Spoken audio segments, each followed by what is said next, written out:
যারা পারেন ঠোঁট মিলিয়ে বলুন, ইয়া আইয়ুহাল্লাযীনা আমানু কুতিবা আলাইকুমুস সিয়াম কামা কুতিবা আলাল্লাযীনা মিন ক্বাবলিকুম লাআল্লাকুম তাত্তাকুন আইয়ামান মা'দুদাত। জোরে বলুন আল্লাহু আকবার। ঈমানদারেরা, তোমাদের উপরে সিয়াম কি লিখিত আকারে পাশ করা হয়েছে কুতিবা। এখানে আলেম উলামা আছেন। কুতিবায়ে ফরিদা, কুতিবা মানে লিখিত আকারে পাশ করা হয়েছে, ফরিদা মানে ফরজ করা হয়েছে।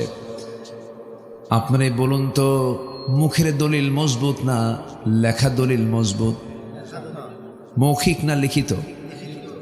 যদি কেউ মুখে বলে ভাই তোরে দিলাম, মুখে দিলাম যা, 3 দিন পরে যদি না করে থাকবে? থাকবে না। মুখের দলিল হেরে যায়, কিন্তু আবার ইমানদার যারা তাদের মুখের দলিলটাও কখনো হেরে যায় না। কারণ ইমানদার কথা বলে কয় জবানে? বলেন কয় জবানে বলে? দুনিয়া নড়ে যাবে কিন্তু ইমানদারের জবান নড়বে না। ইমানদারের জবান নড়বে না, কারণ ওয়াল্লাযীনা হুম লিআমানাতিহিম ওয়া আহদিহিম রাউন। ইমানদারের ওয়াদা হবে পাকাপোক্ত ওয়াদা। ইমানদার যা বলবে সেটাই বাস্তবায়ন করবে। ইন্নাল্লাহা লা ইখলিফুল মিআদ। আল্লাহ ওয়াদা ভঙ্গ করেন না, তার বান্দারও দায়িত্ব হচ্ছে ওয়াদা ভঙ্গ না করা। আমার কথা কি কষ্ট হচ্ছে বুঝতে আপনাদের? জি, একটু কান লাগান। ওই পাশে কারা? এত কাছে রাখছেন? হ্যাঁ, কথা না বলাই ভালো। একটু মেহেরবানি করে, আমার মা কথা বলবেন না।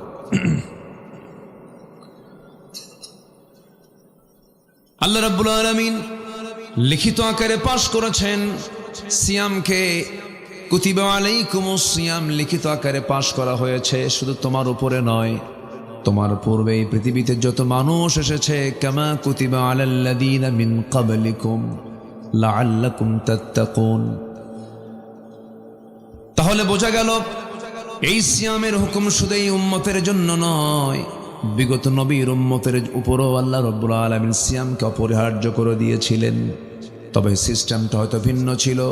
যেরকম দাউদ আলাইহিস সালাতু ওয়াস সালাম রোজা রাখতেন, তিনি একদিন পর পর একদিন রোজা রাখতেন, আরেকদিন ভাঙতেন, আরেকদিন রাখতেন, আরেকদিন ভাঙতেন, এরকম করে তিনি রোজা রাখতেন।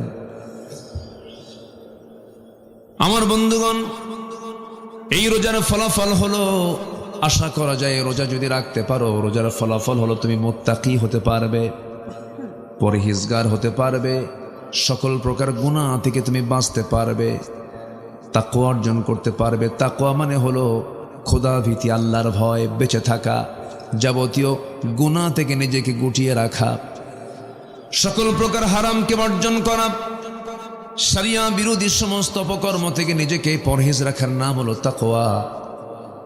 আল্লাহ রাব্বুল আলামিন সুন্দর করে এক জায়গায় বলছেন, তাআওয়ানু আলাল বিররি ওয়াত তাকওয়া ওয়ালা তাআওয়ানু আলাল ইসমি ওয়াল উদওয়ান। তোমরা পরস্পরে পুণ্যের কাজে, তাকওয়ার কাজে সহযোগিতা করো, এবং পরস্পরে তোমরা পাপের কাজে সহযোগিতার হস্ত প্রসার করতে যেও না। কার কথা বলেন? আসতে বলবেন না, কার কথা? এই জন্য ইমানদারের জীবনের সবচাইতে বড় গুণ হলো, সবচেয়ে বড় অর্জন হলো তাকওয়ার গুণ অর্জন করা। একটু লম্বা সময় লেগে যাবে। তাকওয়ার গুণগুলো কি কি?